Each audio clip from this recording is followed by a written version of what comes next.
Bismillahirrahmanirrahim. Alhamdulillahi Rabbil Alamin. Wassalatu wassalamu ala Rasulillah wa ala alihi wa ashabihi wa man tabi'ahu bi ihsani ila yaumiddin. Amma ba'du. Sahabat-sahabat Khazanah Islam Masjid Wak Tanjung, alhamdulillah sekali lagi kita bertemu dalam episod yang Khazanah Islam, episod yang ke-30. Maka kali ini kita akan ambil tajuk adab-adab ketika sakit dan menziarahi orang sakit. Muslimin muslimat, sidang jamaah, teman-teman Khazanah Islam. Sebagaimana yang kita mengetahui, Islam adalah agama yang sempurna. Maka setiap sesuatu mempunyai adab dan tata cara. Di antara bukti kesempurnaan Islam, Rasulullah SAW menuntun adab-adab yang baik ketika seorang itu ditimpa sakit. Sehingga dalam keadaan sakit sekalipun, seorang Muslim masih boleh meneruskan perhambaannya diri, yakni ibadah kepada Allah Subhanahu wa Ta'ala. Allah Subhanahu wa Ta'ala dengan sifat hikmah, kasih sayang dan keadilannya menimpakan berbagai-bagai ujian dan cubaan kepada hamba-hambanya yang beriman. Khususnya ketika ini, khususnya pada kita, ketika ini kita sedang diuji dengan penularan Corona COVID-19. Ini tandanya kasih dan sayang. Allah kasih dan sayang kepada kita. Maka itu Allah memberi kita ujian ini agar kita kembali muhasabah diri, membuang diri sifat-sifat takabbur, sombong, riya ataupun buruk sangka terhadap Allah Subhanahu wa Ta'ala. Di antara bentuk ujian dan cubaan ini adalah dengan adanya berbagai macam jenis penyakit di zaman ini, ataupun penularan kuman, begitu juga virus dan penyakit-penyakit lain. Maka itu tanggungjawab kita sebagai seorang beriman, ketika kita menziarahi orang sakit, hendaklah kita memberikan ketenangan kepada hatinya, memberi dia semangat. Sebagaimana Ibnu Majah dalam sunannya meriwayatkan bahawa Abu Sa'id Al-Khudri berkata, ya Rasulullah sallallahu alaihi wasallam bersabda, jika kamu semua mengunjungi seorang pesakit, ucapkanlah kata-kata yang baik. Ucapkanlah kata-kata yang baik yang dapat memberikan ketenangan. Kerana demi Allah, meskipun perkara ini tidak akan mencegah keburukan apapun, namun kata-kata yang baik memberi perasaan lega bagi hati pesakit itu. Hadis ini mengandungi ubat yang amat mulia, iaitu melegakan perasaan orang yang sakit. Kerana orang yang jatuh sakit ini kadang-kala berbagai-bagai tekanan perasaan yang dihadapi, dan begitu juga dipanggil dirundung malang tadi. Dengan kata-kata yang baik boleh menambahkan kekuatan hati. Maka dari itu, melegakan perasaan orang yang sakit mempunyai kesan yang amat kuat. Kerana bukan obat, bukan doktor lah yang sebenarnya mengobat dan merawatnya. Tetapi pertama Allah Subhanahu wa Ta'ala, dan yang kedua 50% adalah kesan yang amat kuat daripada kata-kata yang memberi semangat. Ataupun dikatakan la basa bihi tahurun, insya-Allah, tak mengapa. Allah kasih kepada kamu. Allah nak membersihkan hati-hati kamu, dan begitu juga hendak mengampunkan kafarah bagi dosa-dosa kamu. Seterusnya, ia akan mendorong tubuh memerangi penyakit. Ramai orang melihat bahawa sakit merasa segar dan bertenaga, bersemangat jika berada di sekelilingnya orang-orang yang disenangi dan dikasihi daripada kalangan sahabat andai, suami, isteri dan teman-teman sejati. dan menghargai ketika penziarah mengunjunginya. Ini adalah salah satu manfaat adab-adab mengunjungi orang yang sakit. Sebagaimana telah disentuh sebelum ini, biasanya Nabi SAW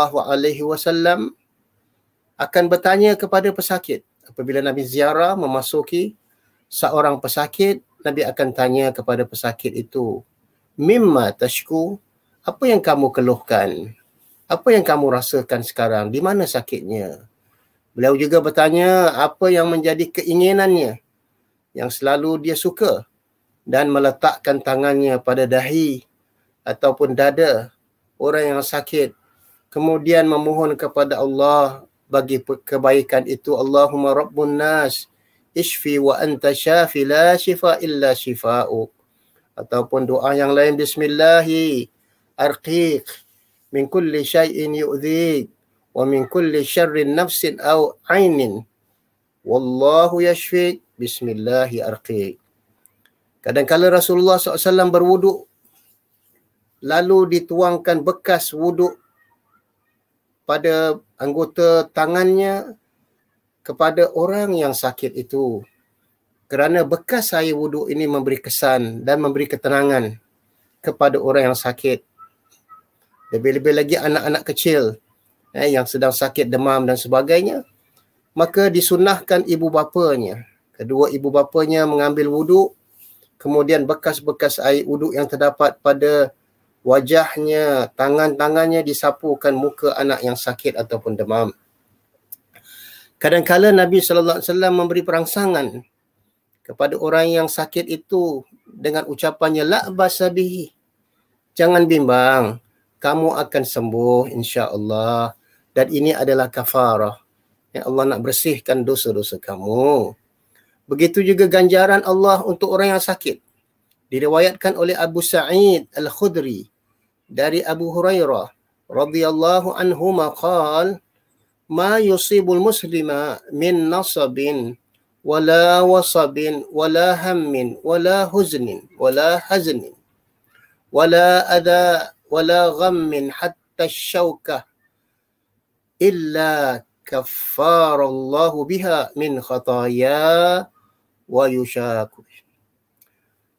Yang bermaksud tidaklah ada yang menimpa seorang Muslim daripada suatu kepenatan, nasab, ataupun wasabin, keresahan, kepenatan, ataupun keresahan susah hati, hazan, dan kesedihan, dan tindakan yang menyakitkan daripada orang lain, dan keduka citaan, walaupun duri yang menusuknya, semuanya dikatakan illa kaffarallahu biha min khataya, melainkan Allah nak menghapuskan dengan ujian-ujian sakit ini sebahagian daripada dosa-dosanya, sehinggalah dia bersih ketika kembali kepada Allah Subhanahu wa ta'ala. Sebab itu kita tidak perlu bimbang apabila kita ditimpa sakit. Maka itu menunjukkan Allah masih kasih dan sayang kepada kita untuk membersihkan dosa-dosa kita agar kita kembali kepada Allah dalam keadaan radiyatan mardiyah. Begitu juga sifat orang mukmin. Sabda Nabi SAW daripada Abu Yahya Syuhaib ibn Sinan radhiyallahu an, Rasulullah SAW bersabda, ajaban li amril mu'min inna amrahu kullahu lahu khair wa laysa dhalika li ahadin illa lil mu'min in asabathu sarra syakara fa kana khairan lah idza asabathu darra sabara fa kana khairul lah. Sungguh ajaib keadaan seorang mukmin itu ataupun seorang orang yang beriman. Sungguh semua urusan dan keadaan baginya adalah baik. Dan sikap ini tidak dimiliki kecuali orang-orang yang mukmin ataupun beriman. Apabila kelapangan hidup dia perolehi, dikaruniakan Allah kesenangan, syakara, dia akan bersyukur. Maka hal itu kebaikan baginya. Adapun apabila dia ditimpa kesempitan hidup, dia akan bersabar, sabara, maka hal itu juga baik baginya. Hadis riwayat Imam Muslim. Maka begitulah hadis ini menunjukkan seorang mukmin dalam apa keadaan pun dia sentiasa berfikiran positif. Maka yang pertama, ujian dan cubaan dari Allah Subhanahu wa taala sebagaimana firman Allah dalam surah Mulk, Tabarakalladzi biyadihil mulku wa huwa ala kulli syai'in qadir, alladzi khalaqal mauta wal hayata liyabluwakum ayyukum ahsanu amala wa huwal azizul ghafur. Yakni Allah yang mencipta mati dan hidup supaya dia menguji kamu. Siapa di antara kamu yang lebih baik amalnya? Dan dia adalah Maha Perkasa lagi Maha Pengampun. Dan kami akan menguji kamu dengan keburukan dan kebaikan sebagai cubaan yang sebenar-benarnya. Dan hanya kepada kamilah kamu akan dikembalikan. Ibnu Katsir radhiyallahu an berkata dalam tafsirnya tentang kami menguji kalian terkadang dengan berbagai musibah dan terkadang dengan berbagai kenikmatan. Kami akan melihat siapakah yang bersyukur dan siapakah yang kufur terhadap nikmat Allah Subhanahu wa taala. Dan siapa yang sabar dan siapa yang putus asa daripada rahmat Allah apabila ditimpa musibah seperti sakit ataupun sebagainya. Begitu juga satu ketika Nabi SAW bertanya kepada sahabatnya Abu Dhar, "Ya Abu Dhar, apa yang kamu cintakan daripada dunia ini?"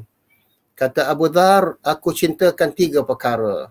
Yang pertama lapar, yang kedua jatuh sakit, yang ketiga menimpa maut ataupun mati." Maka Nabi SAW bertanya, "Kenapa wahai Abu Dhar?"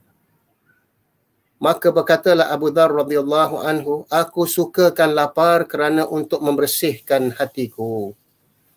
Aku sukakan sakit kerana dengan adanya sakit, ditimpa sakit ini adalah kafarah untuk mengurangkan dosa-dosaku. Dan aku sukakan maut ataupun mati kerana mati ini adalah jambatan untuk memasuki alam akhirat dan bertemu dengan Tuhan Rabbul Alamin. Sebagaimana firman Allah di dalam akhir surah Al-Kahfi, "Faman kana yarju liqa'a rabbih falyamal amalan salihan wa la yusyrik bi ibadati rabbih ahada." Barang siapa yang mengharap-harapkan pertemuan dengan Rabbnya, maka kerjakanlah amal saleh. Janganlah dia mempersekutukan Allah ketika mengerjakan amal saleh. Begitu juga perkataan sahabat Ali bin Abi Talha daripada Ibnu Abbas radhiyallahu anhuma. Katanya, "Kami akan menguji kalian dengan kejelekan dan kebaikan." Maksudnya dengan kesempitan dan kelapangan. "Kami akan menguji kalian dengan kesehatan dan sakit. Dan kami akan menguji kamu dengan kekayaan dan kemiskinan, dengan halal dan haram, dengan ketaatan dan kemaksiatan, dengan petunjuk dan kesesatan. Dan begitulah kami akan membalas amalan-amalan kamu dengan ujian-ujian ini." Maka dari itu Allah sentiasa bertanya dalam surah Al-Baqarah, "Apakah kamu mengira bahawa kamu akan masuk syurga? Am hasibtum an tadkhulul jannah?" Padahal belum lagi datang kepada kamu cubaan sebagaimana halnya orang-orang yang terdahulu sebelum kamu. Al-Baqarah ayat 214.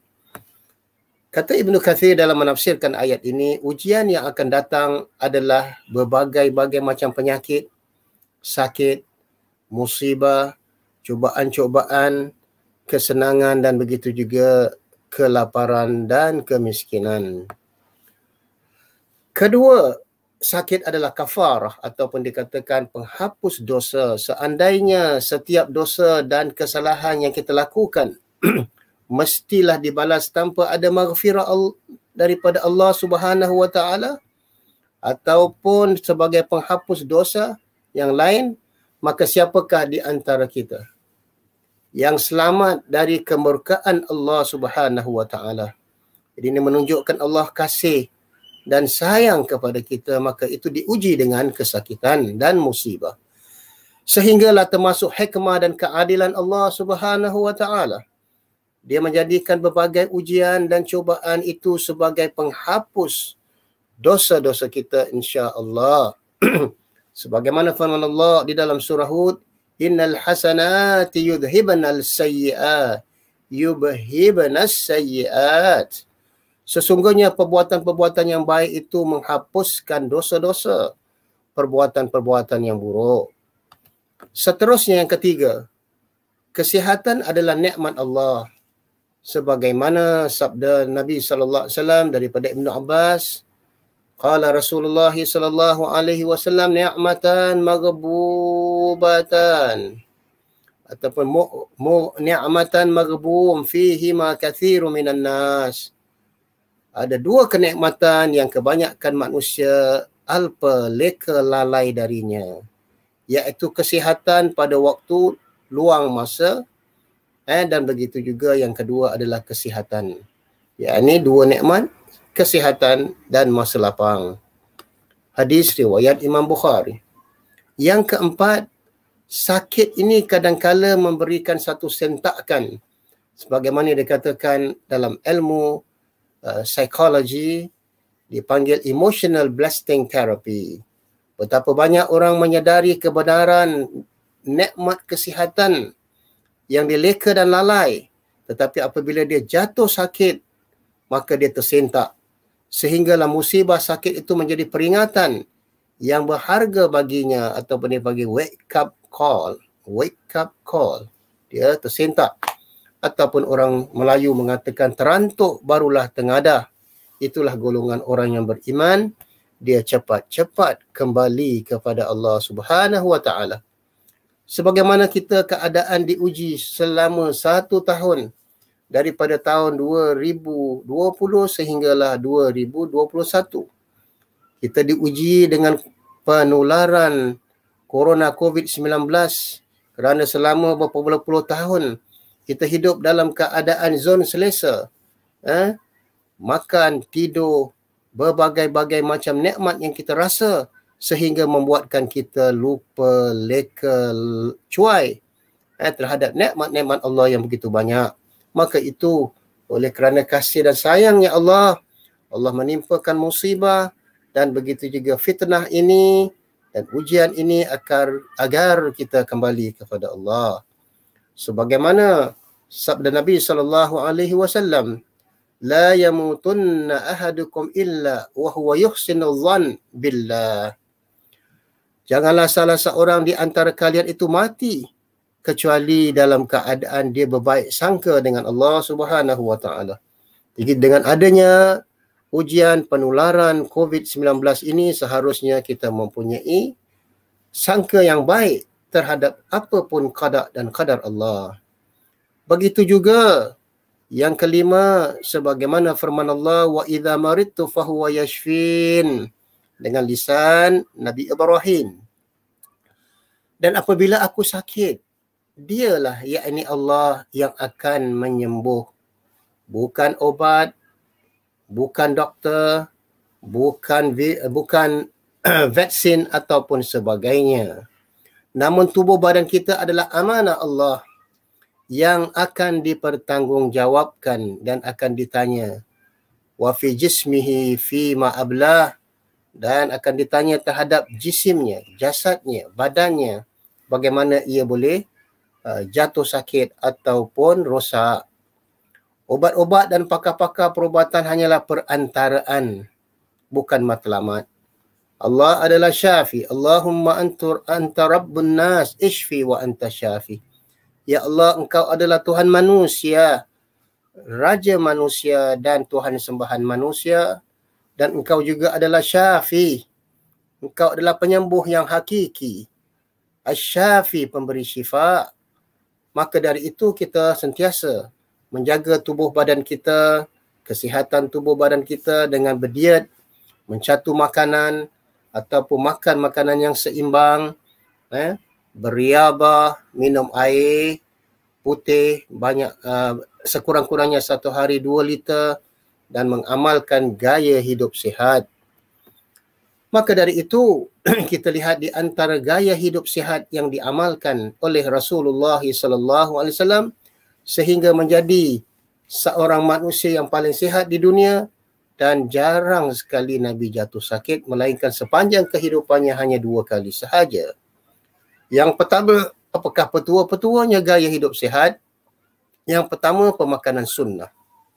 Yang kedua, amalkan solat malam walaupun 2 rakaat, solat tahajud 1 rakaat, solat witir. Berpuasa sunat walaupun sebulan 3 kali ataupun 2 kali Senin Khamis. Ataupun dia panggil intermittent fasting. Maknanya kita tidak makan banyak. Waktu sarapan, waktu tengah hari, tetapi waktu petang barulah kita makan makanan protein dan makanan yang secukupnya. Yang keempat, mencatu kuantiti makanan. Yang penting ia adalah halalan thayyibah, yang halal dan lagi baik kualitinya sebagaimana firman Allah dalam surah Baqarah ayat 186. Yang kelima, solat duha. Yang keenam, berjalan kaki di bawah sinaran matahari. Dan yang ketujuh adalah tilawah Quran. Inilah amalan Nabi SAW. Apabila Nabi bangun sahaja daripada tidur, Nabi akan bersiwak dan mengambil wuduk. Maka sebelum Nabi mendirikan solat subuh, Nabi akan minum madu yang asli, campur sedikit air hangat dalam segelas. Maka Nabi minum, padahal Nabi akan solat subuh. Dan Nabi bangkit di tengah-tengah malam untuk mendirikan solat. Itulah yang menguatkan segala tubuh badan kita. Jadi puasa juga adalah di antara terbukti banyak kajian-kajian pakar-pakar doktor, sama ada doktor moden ataupun doktor pakar-pakar alternative medicine ataupun commentary medicine. Maknanya obat-obat asli, herba. Yang mana mereka semua mengakui bahawa puasalah di antara obat yang paling mujarab. Begitu juga kita lihat Nabi sallallahu alaihi wasallam setelah itu Nabi akan solat duha 2 rakaat. Maka setelah matahari naik jam 8, jam 9 ataupun sebagainya, Nabi akan berjalan kaki. Seolah-olah berriyadhah, berjalan di bawah sinaran matahari agar diberikan kekuatan pada tubuh-tubuh badannya dan organ-organ tubuh badannya seperti dadanya, hatinya, jantungnya, buah pinggangnya dan sebagainya. Dan Nabi sering mengamalkan tilawah Al-Quran pagi, petang, siang, malam. Itulah yang memberi kekuatan kepada kita. Sebagaimana firman Allah Subhanahu wa taala di dalam surah Isra ayat 82, A'udzu billahi minasyaitonir rajim. Wa nunazzilu minal Qur'an ma huwa syifaa'un wa rahmatul lil mu'minin. Dan kami turunkan daripada Al-Quran apa-apa yang menjadi penawar, yakni syifa' dan begitu juga rahmat bagi orang-orang yang beriman. Jadi kita gabungkan perubatan ilahiyah, yakni doa-doa ayat-ayat Al-Quran, kita gabungkan dengan makanan-makanan sihat, herba-herba sihat, dan makanan-makanan sunnah seperti korma, habbatus sauda, minyak zaitun, minum air zam-zam, dan begitu juga Nabi amalkan memakan buah tin dan buah zaitun dan sebagainya. Maka mudah-mudahan marilah sama-sama kita berusaha menjadi mukmin yang kuat dan lebih baik. Sebagaimana sabda Nabi SAW, al-mu'min qawiyyun khairun wa ahabbu ila Allah minal mu'minid dha'if wa fi kulli khair.